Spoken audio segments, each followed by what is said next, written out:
Bismillah. Bismillahirrahmanirrahim. Alhamdulillahirabbil alamin. Wassalatu wassalamu ala asyrafil anbiya'i wal mursalin Muhammadin wa ala alihi wa sahbihi ajma'in, amma ba'd. Baik para staf, para karyawan, teman-teman di bidang medis, teman sejawat yang semoga dirahmati dan disayangi oleh Allah Subhanahu wa taala. Assalamualaikum warahmatullahi wabarakatuh. Alhamdulillah, segala puja dan puji kepada Allah, salawat dan salam kepada suri teladan kita Nabi Muhammad sallallahu alaihi wasallam. Alhamdulillah, di kesempatan siang hari ini ya kita akan sama-sama sharing tentang rahasia usia manusia. Dan alhamdulillah dalam syariat kita, dalam agama Islam, setiap fase usia kita ada rahasianya. Artinya ada faedah-faedah yang bisa kita ambil. Demikian juga ternyata secara medis juga ada rahasianya juga ya. Ada faedah-faedahnya, ada fase-fasenya. Dan kalau kita cari benang merahnya ternyata ada dan hampir sama seperti itu. Ya. Dan setiap rahasia umur kita ada tercermin pada masing-masing fasenya. Ya, dan kenapa kita perlu tahu setiap rahasia dari berbagai macam fase tersebut? Karena itulah yang kita gunakan dalam patokan dan pedoman hidup kita. Ya, jadi kalau kita misalnya dalam medis ya, dalam tumbuh kembang anak kan pasti ada beda-beda ya.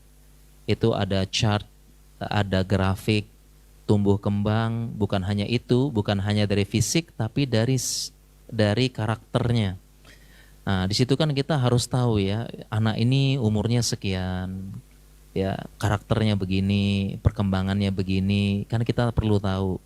Nah, ternyata dalam syariat juga ada, bahkan dalil-dalilnya ada, dan kalau kita bisa kombinasikan sepertinya bagus sepertinya ya, kalau kita kembangkan.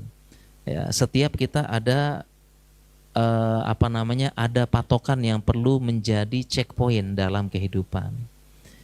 Ya, kita mulai dari syariat dulu ya. Dari syariat dulu ada fase-fase setiap kehidupan. Jadi umur kita ini ada rahasia. Kalau bahasa syariatnya itu ada faedah setiap usia. Ada sir di situ, asror. Ada rahasia yang hanya diketahui oleh orang yang mau belajar gitu. Makanya disebut dengan rahasia. Ini bahasa syariatnya yang dibahasakan oleh ulama-ulama kita. Ya, jadi ada sirnya, ada faedahnya, ada rahasianya. Kita bahas secara syariat dulu, baru nanti kita secara medis dan ada benang merahnya. Alhamdulillah ya. Jadi yang pertama dalam syariat itu usia kita angkanya itu disebutkan. Ada angka-angka yang disebutkan dan setiap angka tersebut menjadi perhatian bagi kita. Karena di situ ada perubahan karakter, sifat, dan juga bagaimana kita menyikapi. Ya, ada angka-angka yang disebut dalam syariat, baik dalam Al-Quran maupun hadis. Ya, dan ini ada rahasianya ya. Kita mulai dari secara syariat ya. Kalau mungkin dari medis mungkin sudah kita tahu ya, insya Allah ya, ada usia sekian, pubertas, usia ini, apa definisi remaja, apa definisi adolescence, apa itu geriatri, usia geriatri itu apa. Kalau medis mungkin ya, ternyata secara syariat juga ada gitu. Kita mulai dari syariat pertama, kita mulai dari bayi ya, dari bayi. Setelah melahirkan ya, bayi dilahirkan, disebutkan dalam syariat usia 2 tahun dulu. Nah, tapi ini perlu kita luruskan dulu ya. Kalau kita bicara syariat berarti pakai tahun Hijriyah. Pakai tahun Hijriyah ya, berarti ya. Kalau medis kan pakai Masehi ya. Tapi ya nggak terlalu jauh beda ya insya Allah. Setelah lahir maka dalam Al-Quran disebutkan usia, yaitu usia 2 tahun. Dalam Al-Quran Allah berfirman, perintah kepada setiap wanita, ayyurdi'na auladahunna haulaini kamilain. Ya, jadi perintah bagi setiap para wanita untuk menyusui anak-anaknya 2 tahun. Di sini disebutkan angka 2 tahun. Nah, sehingga fase ini dalam syariat disebut dengan fase rodoah, fase menyusui 0 sampai 2 tahun. Ya, fase menyusui ya, ada 0 sampai 2 tahun. Ya, disebutkan dalam syariat kita seperti itu. Ya. Dan kemudian, dan ini pun ada rahasianya sebenarnya ya, ada rahasianya, persusuannya bagaimana, kemudian penekanannya bagaimana, kemudian juga bahkan dalam Islam sampai ada hukuman khusus bagi perempuan yang tidak mau menyusui bayinya. Ya, ini ada pembahasan. Mungkin kita sebutkan dulu ya. Setelah fase rodoah 0 sampai 2, dan ini ada rahasia, ada fawaidnya, ada faedah-faedah yang dijelaskan ulama. Kemudian setelah itu usia 2 tahun sampai 7 tahun. Tadi kan sudah disebutkan dalil 2 tahun ya, sekarang 7 tahun. Dalilnya apa? Dalilnya yaitu hadis Nabi SAW. Beliau bersabda, muru auladakum bis shalah wahum abna'u sab'i sinin. Perintahkanlah anak kalian sholat usia 7 tahun. Nah, jadi udah kita ketemu checkpoint lagi setelah 2 tahun 7 tahun. Nah, para ulama menyebutkan fase usia ini dari 0, berarti dari 2 ya. Dari 2 sampai 7 tahun ini disebut dengan fase namanya goiru mumayyiz. Fase goiru mumayyiz. Yang disebut, kenapa maksudnya mumayyiz apa? Secara bahasa mumayyiz itu artinya membedakan. Ya, membedakan. Nah, goiru artinya tidak. Makanya usia 2 sampai 7 tahun disebut dengan yang namanya goiru mumayyiz. Ini fase goiru mumayyiz, belum bisa membedakan. Belum bisa membedakan apa? Belum bisa membedakan, pertama, belum bisa membedakan dengan sempurna baik dan buruk, dan belum bisa membedakan dengan sempurna larangan dan perintah. Perintah dan larangan. Ini disebut goiru mumayyiz. Ya, di sini pun ada juga rahasia, faedah-faedah bagaimana kita memahami karakter, psikologi, dan bagaimana juga mendidik anak di usia ini. Ada usia goiru mumayyiz. Ini juga ada lagi ya, faedahnya dan sebagainya, tumbuh kembangnya ada. Salah satunya adalah di usia ini, usia anak goiru mumayyiz ini 0 sampai 7 tahun. Kok 0 lagi ya? 2 sampai 7 tahun. Salah satunya adalah anak tersebut belum kita tidak kita berikan hukuman. Ya, jadi dulu ada metode pendidikan umur anak misalnya umur segitu anak-anak dikasih hukuman ya, dikasih hukuman apa dan sebagainya. Nah, karena masih belum bisa membedakan baik dan buruk atau disebut dengan goiru mumayyiz, maka anak tersebut tidak diberikan hukuman.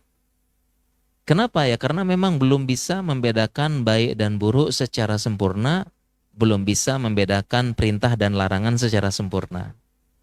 Ya, makanya disebut goiru mumayyiz. Ya, kita lanjut rahasia usia selanjutnya ya, yaitu usia 7 sampai 10. Usia 7 sampai 10 tahun.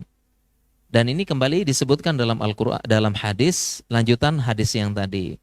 Ya, maka wadribu 'alaiha wa hum abna'u ashrin wa farriqu bainahum fil madaji.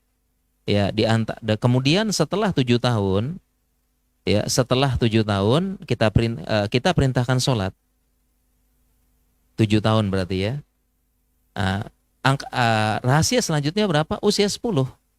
Usia 10 tahun. Nah, sehingga usia 7 sampai 10 tahun ini disebut sebagai namanya usia mumayyiz. Usia yang sudah membedakan. Jadi di usia inilah anak-anak sudah mulai bisa membedakan baik dan buruk. Sudah mulai bisa membedakan perintah dan larangan. Oleh karena itu dalam syariat ya diperintahkan sholat usia segini, 7 sampai 10. Nah, dan ini juga nanti ada kaitannya dengan teori tumbuh kembang anak. Nah, kita bisa jadikan patokan di sini. Kita mulai perintahkan sholat, kita mulai perintahkan berbuat baik, ya kita mulai ajarkan kebaikan-kebaikan, ya, dan di sini anak-anak mulai dikenalkan ada hukuman, mulai dikenalkan, ya dari sini mulai dikenalkan. Ya, kalau dalam syariat sih di usia sinilah anak-anak itu mulai dikenalkan hukuman ya. Misalnya di usia ini anak-anak itu akan disampaikan nanti kalau sudah 10 tahun berarti nggak sholat dipukul loh. Nah, itu edukasinya, pengumumannya, woro-woronya itu kepada anak di usia 7 tahun sampai 10 tahun. Dan itu mulai diperintahkan sholat seperti itu. Ya. Kemudian kita lanjutkan setelah 7 sampai 10 usia berapa lagi? Usia lanjutannya adalah usia 10 sampai 15 tahun. Dari mana? Ini dari hadis disebutkan. Ya, karena batas ihtilam, batas balik itu adalah 15 tahun. Ini dalam Islam. 15 tahun. Ya, jadi ini fikih yang perlu kita paham juga. Kadang-kadang kita kurang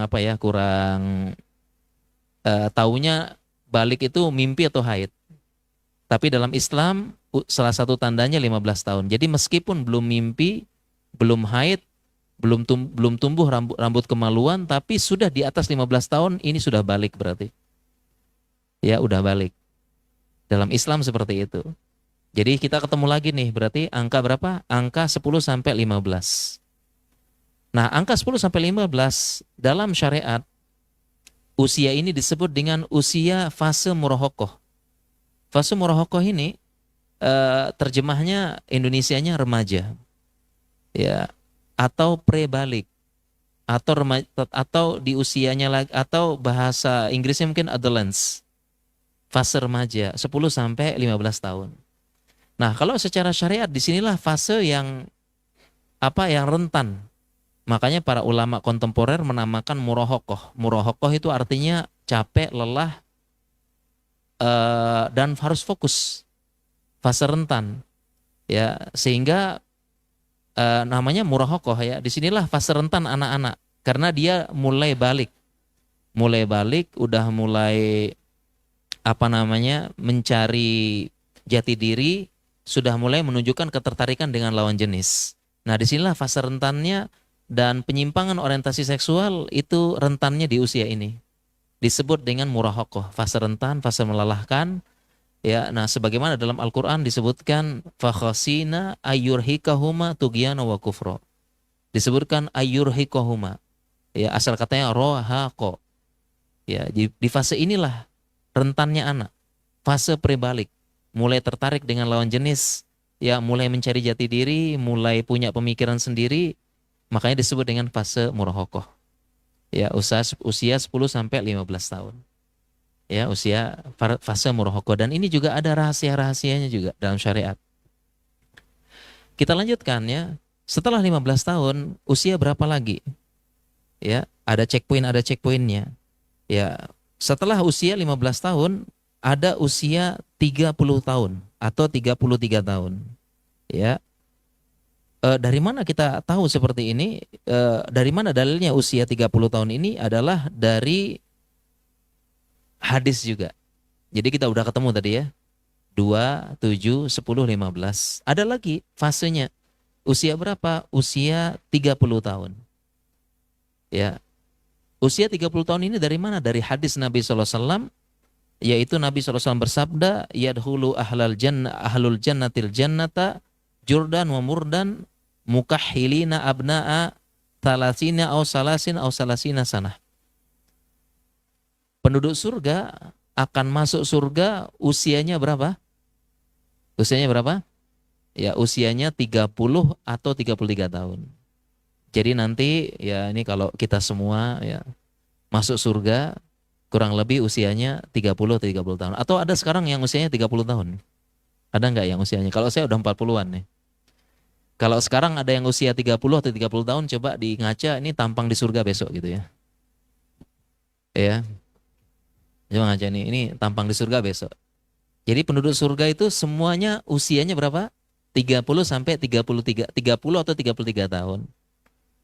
Ya, ini usianya begitu. Walaupun wafatnya 60 tahun, wafatnya 70 tahun, wafatnya masih kecil, wafatnya masih bayi, tapi di surga besok usianya 33 tahun. Sekarang rahasianya apa nih? Kok bisa 33 tahun? Ya, tadi kan kita udah ketemu ya setiap ini ya. Kenapa Allah jadikan usia 30 sampai 33 tahun? Nah, kita lihat penjelasan ulama di sini ya. Nah, maka kita bacakan penjelasan ulama kan. Jadi kalau kita ngaji itu kan Al-Qur'an, sunnah, tafsirnya ulama, syarahnya ulama apa. Kita lihat kenapa disebutkan kenapa sih 33 tahun? Ada apa nih? Rahasianya apa gitu kan? Kita lihat penjelasan dari Ibnul Qayyim, inna fihi minal hikmati ma la yakhfa fa innahu ablagu wa akmalu fi istifa'il ladzat. Ya, mengapa hikmahnya adalah karena dia lebih sempurna, lebih mengena dalam menikmati kesempurnaan dan kelezatan. Ya, li'annahu akmalu sinil quwwah, di usia ini adalah usia kesempurnaan kekuatan. Ya, seperti itu, kekuatan. Jadi kenapa Allah jadikan usia penduduk surga kok dipilih 30 sama 33 itu loh. Kenapa? Karena inilah puncak mudanya seseorang. Puncak pemikirannya. Ya, dan puncak fisiknya di usia 30 tahun ini. Sehingga Allah pengen menjadikan penduduk surga itu menikmati surga dalam keadaan fisik yang paling prima. Usia berapa? 33 tahun. Kan nggak mungkin kan masuk surga usianya 60 ya sudah apa? Ya sudah males makan, udah manisnya nggak bisa, nyender dikit ngantuk, bersila dikit kesemutan, ya manis dikit kolesterol, manis dikit diabetes, lemak dikit kolesterol, asin dikit hipertensi, nyender dikit ngantuk kan gitu ya. Ya, kemudian merenung sedikit keinget utang gitu ya mungkin ya. Kan nggak mungkin. Ya, demikian juga Allah masuk surga usianya 15 ya, masih ingusan, masih apa, nggak mungkin. Jadi Allah pengen menikmati surga di usia yang paling sempurna, fisik paling bagus, udah matang pemikiran dan sebagainya. Ini rahasianya. Nah, sehingga kalau ditanya kapan puncak fisik dan pemikiran seseorang tuh usia 30 tahun. Makanya kalau kita kemarin kan ini baru Piala Dunia ya. Kira-kira usia kapten tuh usia berapa tuh kira-kira tuh? Ya, kapten rata-rata hampir 30 ya. Ya, 28 kalau secara Masehi, secara Hijriah berarti berapa? 30. Nah, jadi puncak seseorang tuh dia punya fisik yang bagus, punya fisik, punya pemikiran yang bagus, mulai matang itu usianya kalau secara Hijriah 30, secara Masehi 28. Ya. Ya, mungkin kalau dia misalnya usia 20 dan sebagainya mungkin fisik masih kuat ya. Fisik masih kuat, usia 15 apa dan sebagainya, tapi belum tentu pikiran matang. Ya. Nah, disitulah saya pun juga demikian ya. Dulu kuat-kuatnya praktek itu 28-30. Ya, kuat-kuatnya praktek 28-30, tapi sekarang 40 ke atas kok udah ngurangin ini. Ya, bahkan saya sempat melepas satu SIP. Ya, pengen istirahat dikit ya. Jadi sempat satu SIP lepas, udah 2 rumah sakit aja cukup. Ya, pengen istirahat. Ya, udah mulai nggak kuat. Nah, jadi usia 30. Nah, sehingga rahasianya adalah usia 28-30 tuh usia puncak karir, puncak orang tuh pengen membuktikan karirnya. Di situ usianya. Coba aja kita ya masuk kerja. Biasanya kan mulai kerja kan 28 22 berapa tuh masuk kerja? Teman-teman masuk JIH nih mulai ada yang 22 ya. Kan lulus ya. Lulus kuliah. Kemudian ya lulus 22 lah ya, 23 nyari kerjaan, dapat 23, 24, 25. Ya, nah itu udah mulai menunjukkan diri itu istilahnya usia berapa? 28, 30. Nah, sehingga di usia inilah usia pembuktian. Ya, usia 30, 28, 30 usia pembuktian orang ini memang dia bagus, bisa diandalkan dan sebagainya. Itu mulai kelihatan. Ya, di sini usianya. Ya, dan kalau kita bicara secara anatomi juga puncak seseorang tuh usia 28 sampai 30. Itu puncak bagus fisiknya di situ.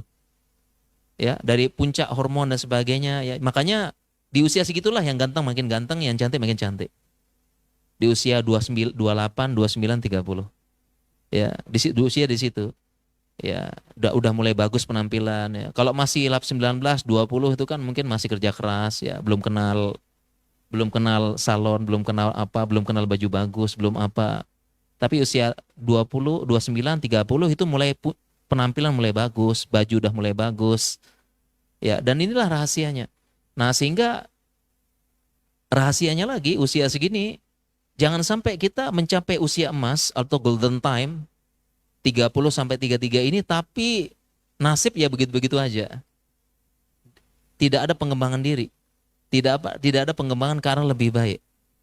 Padahal udah masuk usia golden. Usia berapa? 30 sampai 33 tahun. Ya, jadi sekarang yang sedang usia emas ini secara syariat coba dibuktikan saya the best, saya bagus, pengembangan diri yang baik dan sebagainya. Kalaupun yang belum sampai di usia ini siap-siap seperti itu. Ya. Ini usia berapa? 30 sama 33. Ya, dan ini setiap usia ada rahasianya ya. Mungkin kita bahas ringkas-ringkas saja ya. Kita lanjut lagi, ya, kita lanjut lagi. Setelah usia 30 ada usia berapa lagi disebutkan dalam Al-Qur'an? Setelah 30, 33 disebutkan usia 40 tahun. Ya, disebutkan. Nah, khusus usia 40 tahun ini disebutkan dalam Al-Qur'an. Ya, Allah berfirman dalam surat Allah berfirman ya. Beliau berfirman hatta idza balagha asyuddahu wa balagha arba'ina sanah. Dan tatkala manusia sudah mencapai asyuddah, sudah mencapai usia kematangan jiwa dan pikiran. Disebut dengan asyuddah. Asyuddah itu kalau kita lihat tafsirnya asal katanya syiddah diambil dari biji. Ya, jadi biji itu pertama kan dia agak lembek, ketika ditanam dia perlu mengeras dulu baru tumbuh tunasnya. Sehingga disebut usia kematangan. Hatta idza balagha asyuddahu wa balagha arba'ina sanah. Mencapai usia 40 tahun. Usia 40 tahun disebutkan dalam Al-Qur'an. Ya. Kemudian apa lanjutan ayatnya? Qala rabbi auzi'ni an ashkura ni'mataka allati an'amta 'alayya wa 'ala walidayya wa an amala sholihan tardah wa aslih li fi dzurriyyati inni tubtu ilaika wa inni minal muslimin. Ini lanjutan ayatnya. Kalau kita bacakan tafsirnya ini satu pertemuan khusus. Ya, kenapa Allah sebutkan usia 40 dalam Al-Qur'an? Kenapa juga doanya bukan minta macam-macam lagi tapi doanya supaya Allah menganugerahkan kepada kita kemampuan bersyukur. Dan yang lain-lainnya. Ada apa rahasia di usia 40? Ya, ini satu pertemuan lagi. Tapi ringkasnya di usia 40, kenapa Allah sebutkan? Sama tadi kan setiap usia tadi kan ada rahasianya, ada penjelasannya, kok begini, kok begitu. 30 juga sama tadi. Di usia 40, kenapa Allah sebutkan di usia 40? Karena usia 40 adalah usia kematangan jiwa sempurna. Kematangan jiwa, kematangan pemikiran dan sudah mulai bijak di usia 40 seseorang. Oleh karena itu, mayoritas nabi diangkat menjadi nabi di usia 40. Ya, contohnya Nabi Muhammad SAW itu diangkat menjadi nabi usia 40 tahun. Karena itu puncak kematangan jiwa, kebesaran hati, kematangan pikiran usia 40 seseorang. Ya, dan ini checkpointnya. Mayoritas nabi diangkat menjadi nabi usia 40 tahun. Nabi SAW 40 tahun. Ya, mayoritas nabi 40 tahun. Ya, karena di situ puncak jiwa, kematangan. Ya, kematangan jiwa. Nah, sehingga kalau di usia 40 dan di usia 40 tahun lah ini sudah berubah istilah. Jadi kalau 40 tahun ke bawah dalam syariat disebut istilah usia 40 tahun ke bawah. Jadi 15 sampai 40 tadi, 15, 30, 40 tadi dalam syariat disebut dengan syabab pemuda.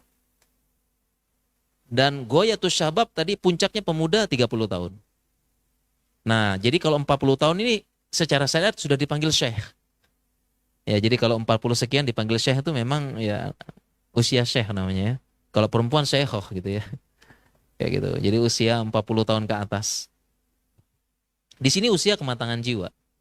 Dan tafsir ayat tadi menunjukkan dia tuh mulai matang jiwanya. Jadi pemikirannya matang walaupun secara fisik menurun. Tadi puncaknya kan 30 ya, 30 fisik. Tapi dia mulai 40 fisik mulai menurun ya tadi ya, udah mulai apa ya, udah mulai capek, pegel-pegel, low back pain, udah mulai ya.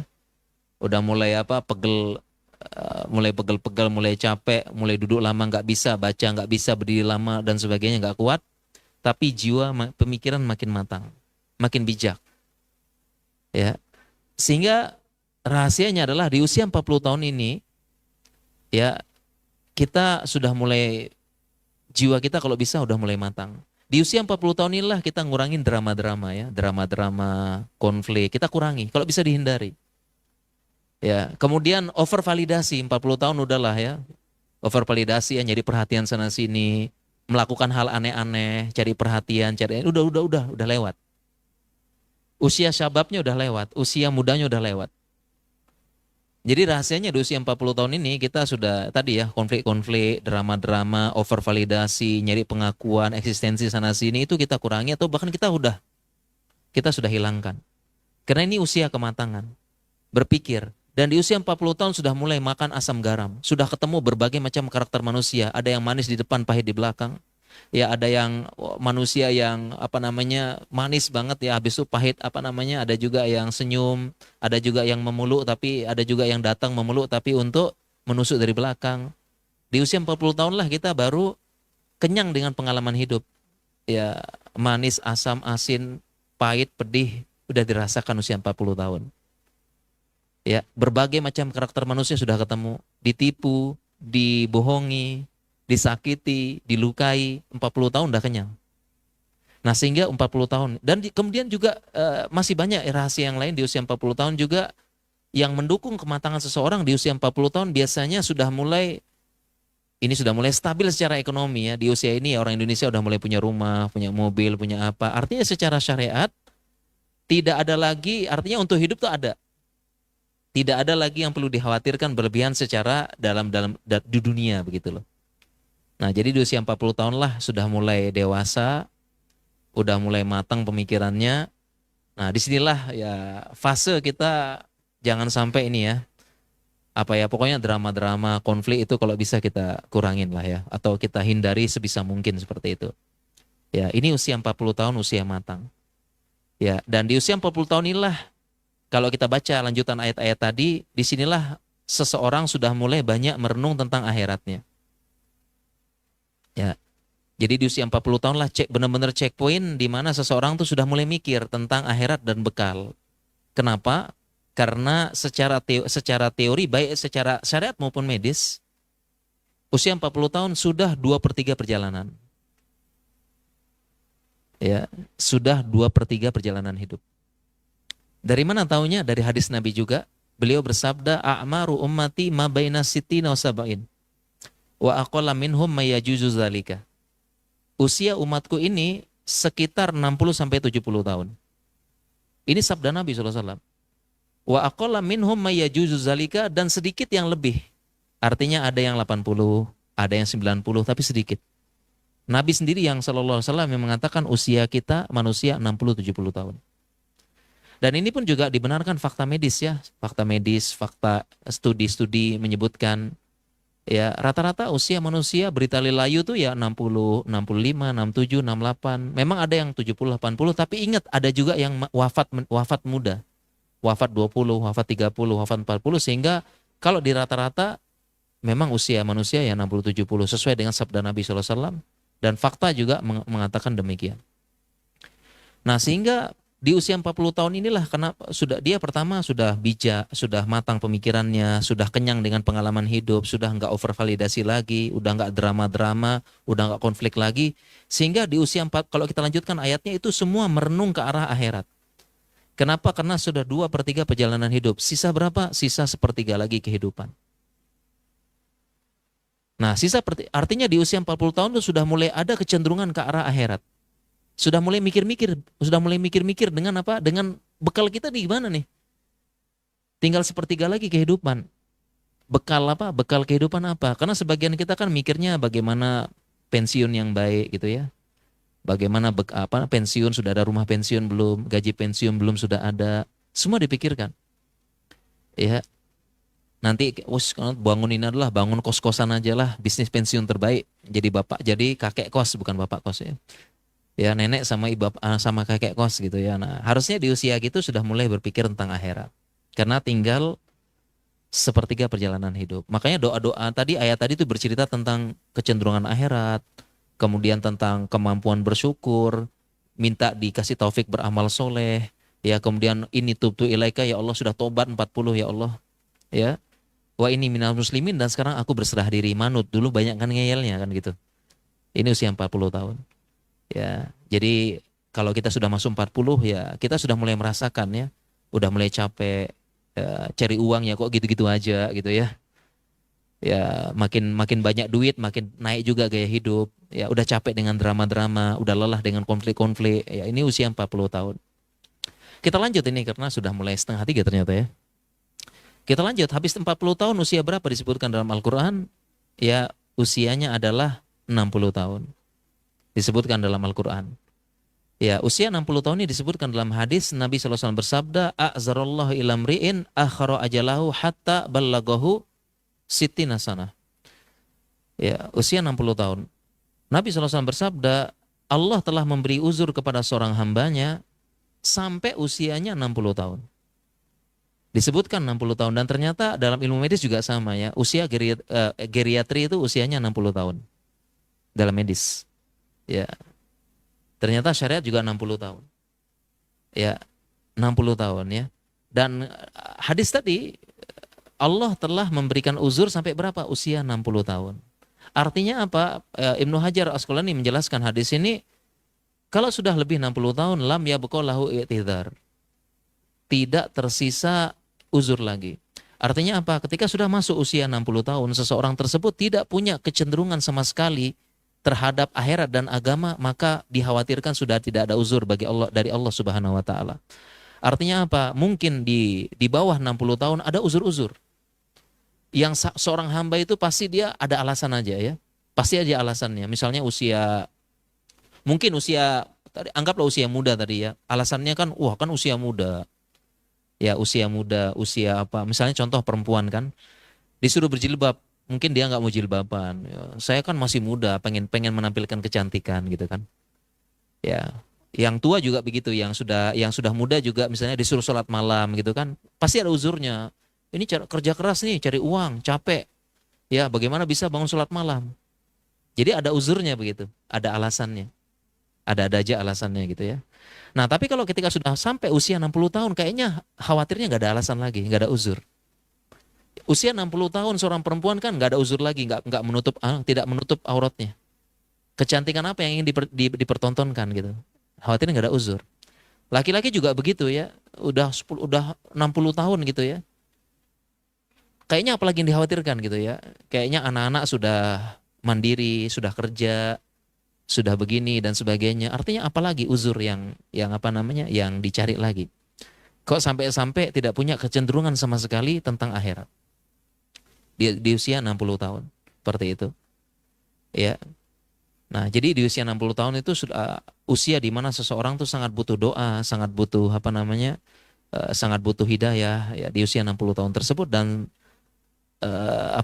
oleh karena itu contoh misal, dan itu sudah Allah atur. Contoh misalnya ya, dalam usia semakin bertambah usia kan jam tidur kan berkurang ya. Bayi baru lahir kerjaannya tidur tok. Nanti balita tidur siang wajib. Ya kan? Kemudian kita masih muda seperti ini 6 sampai 8 jam. Nah, usia tua 60 tahun ke atas itu jam tidurnya berkurang. Jam tidur malamnya berkurang. Makanya orang-orang tua itu kan tidur jam 8, jam 9, ntar jam 2 bangun. Tidur jam 10, jam 2 bangun. Ya artinya jam tidur malamnya berkurang seiring dengan bertambahnya usia. Nah, kenapa bisa seperti itu? Ternyata Allah sudah atur kenapa orang tua itu sering bangun jam 2, jam 3. Jam tidur malamnya berkurang. Kalau secara medis kan metabolisme bertubuh berkurang kan. Jadi dia untuk istirahatnya berkurang juga. Kenapa jam 2, jam 3 itu sering bangun? Karena memang sudah diatur supaya sholat malam yang banyak. Usia udah 60, bekal sedikit, banyak-banyak sholat malam. Supaya bekal sebentar lagi, ya dalam hitungan tahunan itu bekal banyak sehingga dia menghadap Allah dengan membawa bekal yang banyak. Ya, watazawwadu fa inna khairaz zadi taqwa. Berbekallah kalian karena sesungguhnya sebaik-baik bekal adalah takwa dan pahala yang banyak seperti itu. Ya, baik, ini rahasia umur manusia kita sebutkan tadi usianya, kemudian dalil-dalilnya dan apa hikmah dari setiap usia tersebut seperti itu ya. Dan ini masing-masing usia ada pembahasannya sendiri. Mungkin di kesempatan singkat siang ini kita hanya menyebutkan highlight usianya dan renungan mungkin bagi kita semua. Dan ini waktunya kalau di agak panjang kaitannya sama medis itu ada lagi gitu. Ya, tapi waktu kita terbatas. Mungkin untuk materi kita cukupkan sampai di sini ya. Karena tadi pesannya nggak usah lama-lama, siang-siang ngantuk, malah nanti jadi pengantar tidur jadi nanti ya kalau kelamaan. Ya mungkin demikian materi yang bisa kita sampaikan. Ya tadi ada katanya sesi tanya jawab ya, mungkin silahkan ya. Tanyanya nggak usah sulit-sulit ya, insya Allah. Baik, Bapak Ibu ada pertanyaan? Jika ada boleh diacungkan tangannya terkait dengan materi kita pada siang hari ini, insya Allah. Ada? Ada pertanyaan? Dari yang tim Solihah, ibu-ibu Solihah. Ada? Tidak ada, jadi sudah paham semua ya? Alhamdulillah. Yang bapak-bapak ada? Wah ini sudah paham semua Ustaz kayaknya. Udah paham? Satu. Ada? Oh Masya Allah.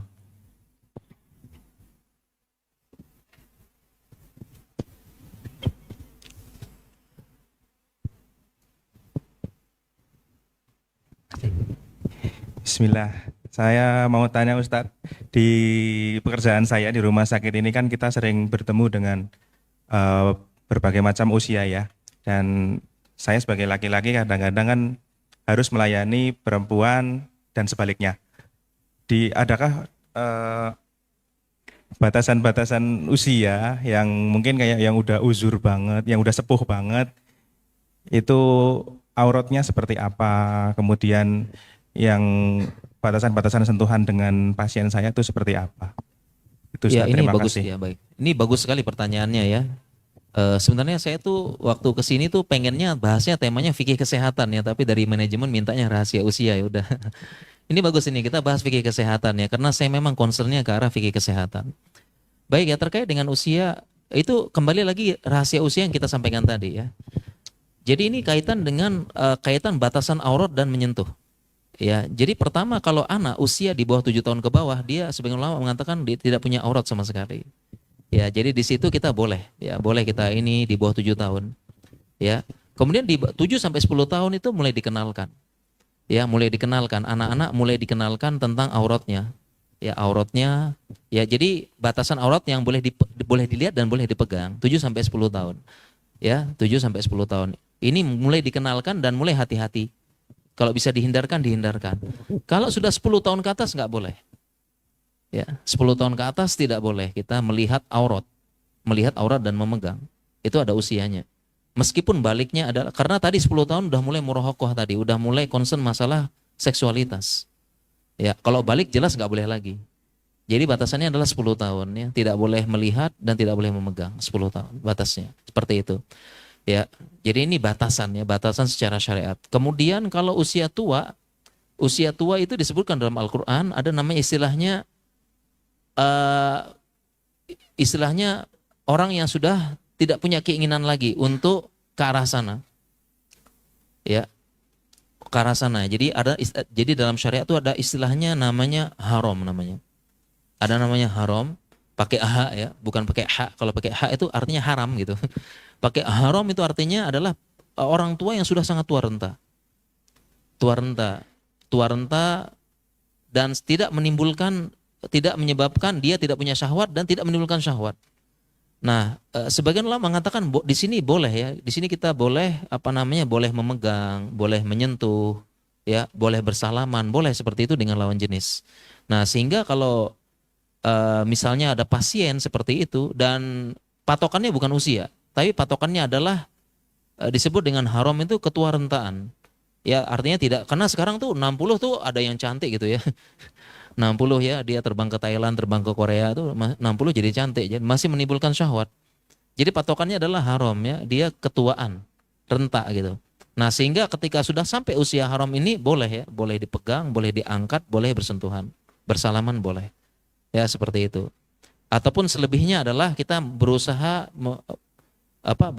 untuk menjaga batasan-batasan lawan jenis sebisa mungkin.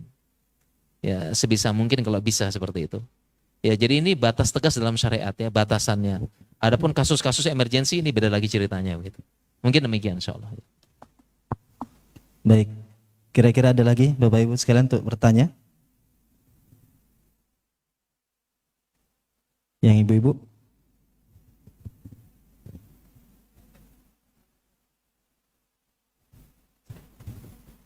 Ada? Baik, cukup. Kalau tidak ada, saya kembalikan ke Ustaz. Iya, baik ya, insyaallah. Kita cukupkan nanti. Iya, cukupkan ya. Kita derek doa Ustaz. Oh, doa baik ya, Masya Allah. Baik, baik kita berdoa dulu kepada Allah Subhanahu Wa Taala. Kita berdoa sama-sama ya. Bismillahirrahmanirrahim. Alhamdulillahirabbil alamin wassalatu wassalamu ala Rasulillah. Kita berdoa kepada Allah Subhanahu Wa Taala agar dimudahkan berbagai macam urusan, karena bukan kita yang hebat tetapi karena Allah yang memudahkan berbagai macam urusan kita. Allahumma la sahla illa ma ja'altahu sahla wa anta ja'alul hasna idza syi'ta sahla. Ya Allah, tidak ada kemudahan melainkan apa yang Engkau jadikan kemudahan, dan Engkaulah yang menjadikan berbagai kesedihan, kesusahan menjadi kemudahan. Ya Hayyu ya Qayyum, wahai Engkau yang Maha Hidup dan Maha Terjaga, birahmatika nastaghits, dengan rahmat-Mu kami minta pertolongan. Wa aslih lana sya'nana kullahu, perbaikilah segala urusan kami. Wala takilna ila anfusina tarfata ainin, janganlah Engkau limpahkan semua urusan kepada kami semata, walaupun dengan sekejap mata saja. Allahumma inna na'udzubika minal azzi wal kasal. Ya Allah, kami berlindung kepada Engkau dari kelemahan, dari rasa malas, wal jubni, rasa takut, wal haram, dari ketuarentaan, wal bukhl, dari pelit, wa na'udzubika min azabil qabr, kami berlindung kepada Engkau dari azab qabr, wa fitnatil mahya wal mamat, dari berbagai macam ujian kehidupan dan kematian. Allahumma aslih lana dinana allati huwa ismatu amrina. Ya Allah, perbaikilah urusan agama kami yang inilah ismah, pegangan dari berbagai macam urusan kami. Wa aslih lana dunyana allati fiha ma'ashina. Ya Allah, perbaikilah dunia kami di mana dunia ini tempat kami hidup. Wa aslih lana akhiratana allati fiha ma'adina. Ya Allah, perbaikilah akhirat kami yang di akhirat ini kami akan kembali selama-lamanya. Waj'al hayata ziyadatan lana fi kulli khair. Ya Allah, jadikanlah kehidupan kami tempat kami menambahkan berbagai macam kebaikan. Waj'al mauta rohatan lana min kulli syarr, dan jadikanlah kematian kami sebagai istirahat dari berbagai macam keburukan-keburukan yang kami lakukan atau keburukan yang menimpa kami. Rabbana atina fid dunya hasanah wa fil akhirati hasanah wa qina azabannar, wa akhiru da'wana anil hamdulillahirabbil alamin. Kami akhiri doa kita dengan alhamdulillahirabbil alamin.